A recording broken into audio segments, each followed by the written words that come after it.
You know, it's rather a curious thing, but a very capable and favorite weapon of the medieval soldier is not talked about much anymore.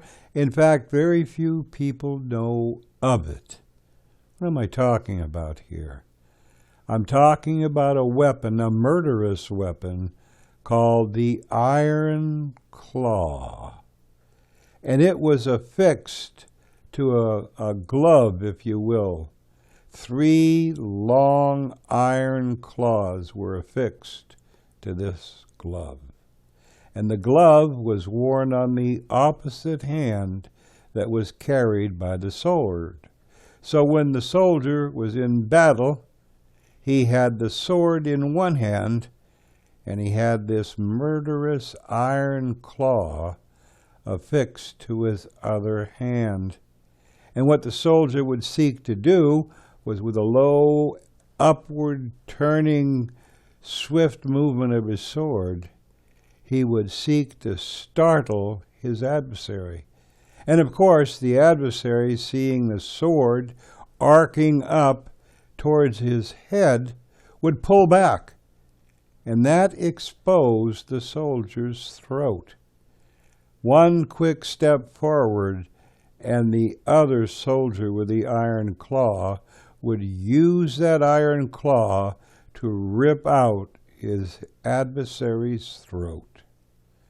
A very, very capable weapon was the medieval iron claw. Today, we have facing us another claw.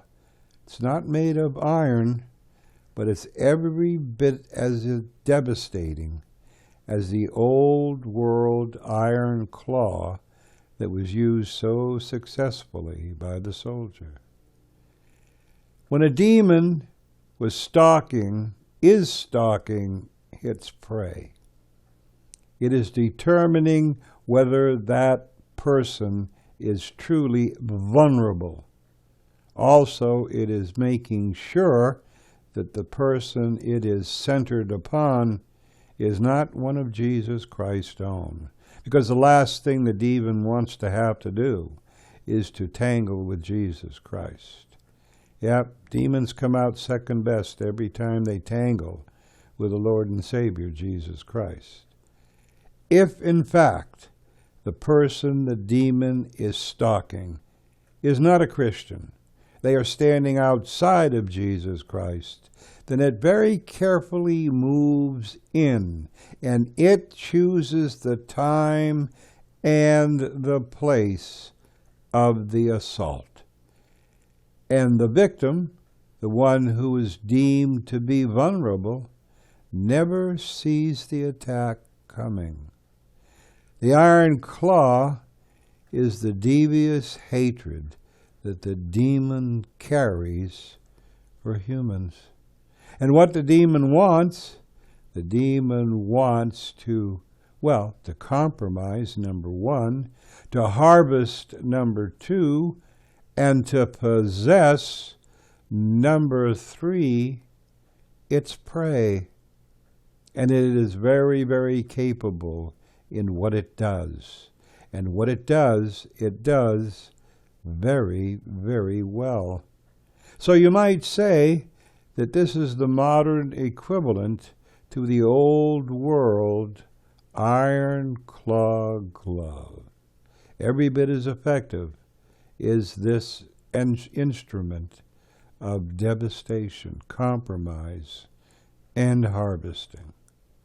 While you still can, while there is still time enough left for you to do this, accept and believe that Jesus Christ is your Lord and Savior. Become one of Jesus Christ's own while you still can. And don't put this off, because tomorrow is not guaranteed to anyone. Until next time, this is Stephen. Talk to you when the wind shifts. See ya. Bye.